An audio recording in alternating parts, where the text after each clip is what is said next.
Today I wanted to do something a little bit different than I normally do. Rather than doing kind of the overhead look at a comic book, I wanted to kind of put the artwork on the screen because this is a very special comic book story to me. I believe it might be the greatest short story from the standpoint of art in comic books ever printed.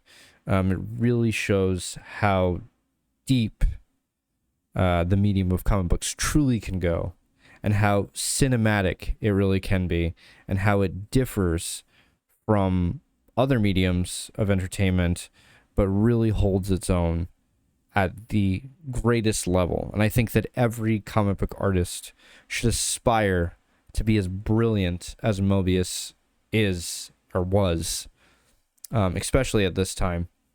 This was Moebius, I think, and believe this was him at his peak. I don't think he ever really kind of wasn't good or wasn't great, but I think, at least from what I've seen of his work, I believe this is kind of the pinnacle, the best of the best. Not this story, I think, like, kind of this time period. However, that being said, I don't actually know the exact time period of when this came out. I know it was printed in 77 in the States through Heavy Metal Magazine, and Moebius was just on fire at this point. The weird thing about this comic book, this story, Long Tomorrow, is it's very difficult to get your hands on. I have no idea where you can get a reprint of this. I know you can pick up Heavy Metal July 77 and August 77 single issues, and they're relatively kind of not expensive, but I really wish that this stuff would be reprinted, and it's truly sad that Moebius' stuff is kind of lost in the ether of this weird reprint thing going on. Because Dark Horse has it, and I don't know what's going on with Dark Horse right now. I feel like Dark Horse is kind of in a weird place. And then Humanoids reprints it, but they only reprint it in French because I know they're a French company. And I think they're kind of afraid to reprint a lot of the stuff in English. I know that they're putting out Metarolant single issues. Or not single issues, but kind of like reissues of old stuff and also new stuff. I don't know if it's going to be in there, but to my knowledge, it hasn't been reprinted there yet.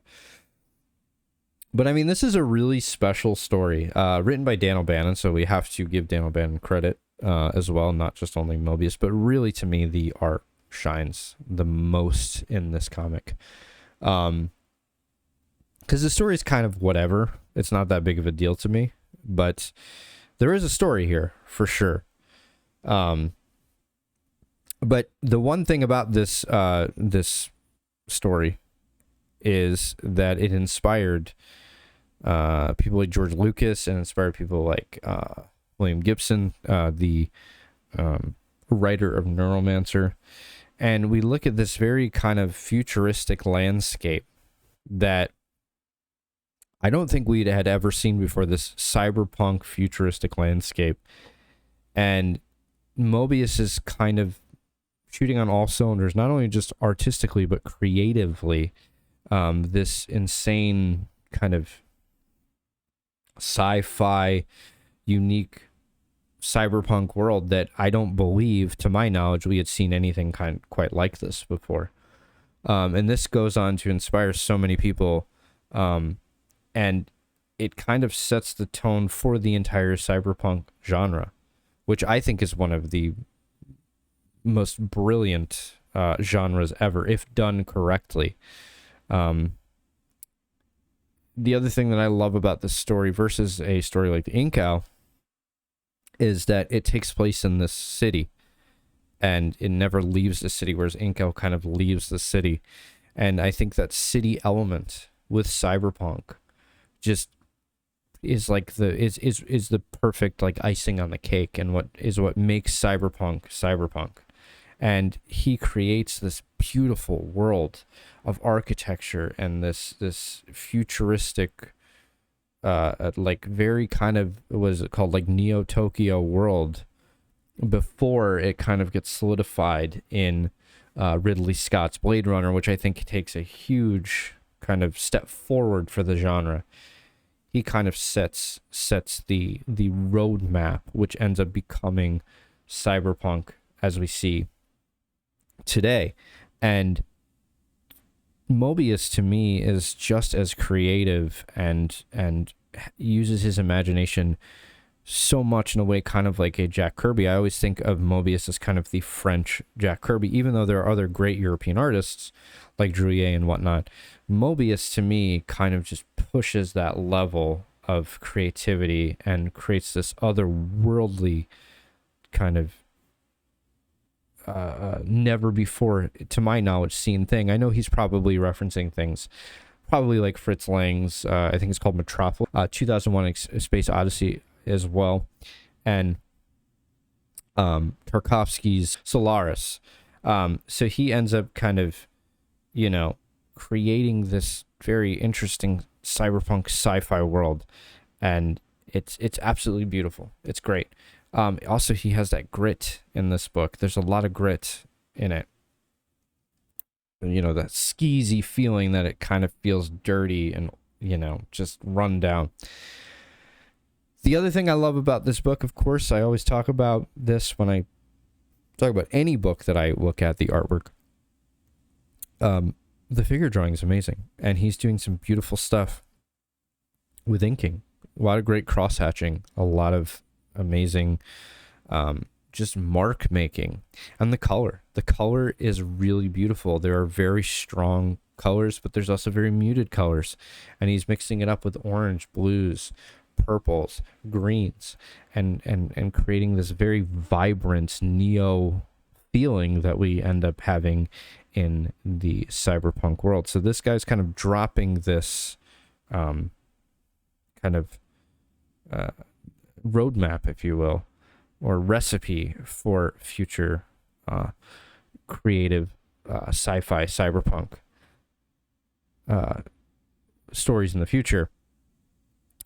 And I just think it's an absolute shame that something that's so important is out of print and can't be found. And I went through his entire Metal Hurlant stories, and it was in there, but it was in French, not in English. So I kind of wanted to show this off to you guys if you have never seen this before.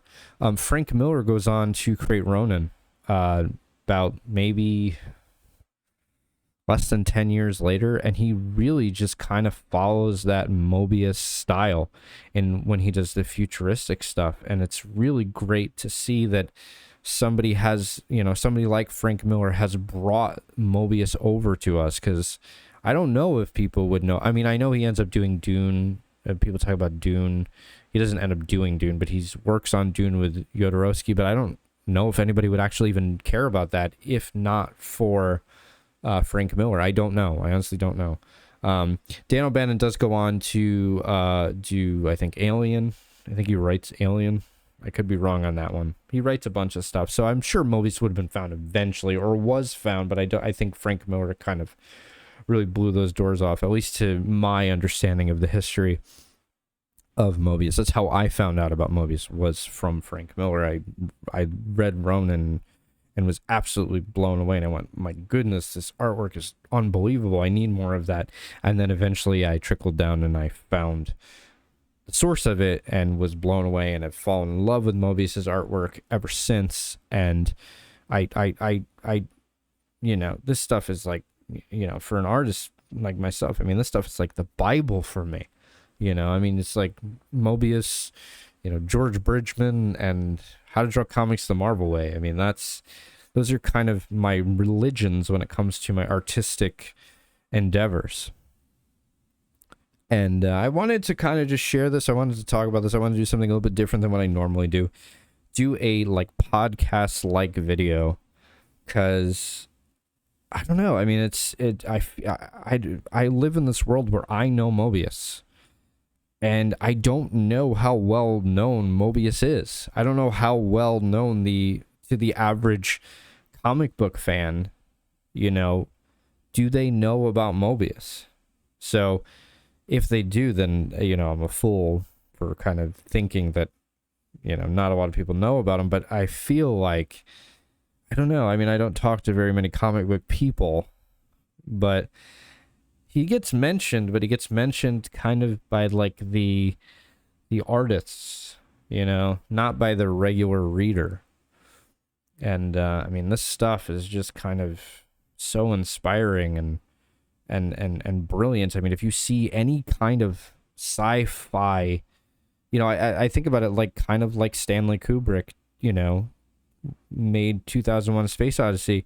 Before that, I mean, you know, sci-fi movies were, you know, UFOs with strings, you know, and gaudy kind of like Ed Wood kind of sci-fi. And then, you know, we get sci-fi movies later on. I feel like it's the same with Moebius, even though Jack Kirby really did turn sci-fi. He just did some brilliant stuff with the kind of Marvel stuff that he was doing. But this very small, enclosed, futuristic, gritty, you know,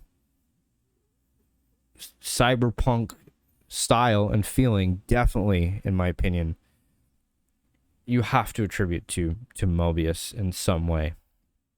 And I mean, there's so many cyberpunk films that I love, like Tetsuo the Iron Man, you know, that not a lot of people know about, and I imagine there's some kind of leading back to Moebius in some way. But yeah, guys, have you read this story? Have you seen this story? Have you seen Moebius's work before? If you're new to the channel, I would like to know how many people know about Moebius and how many people kind of, you know, are kind of finding him. And I don't know, I'm just curious because I absolutely adore this.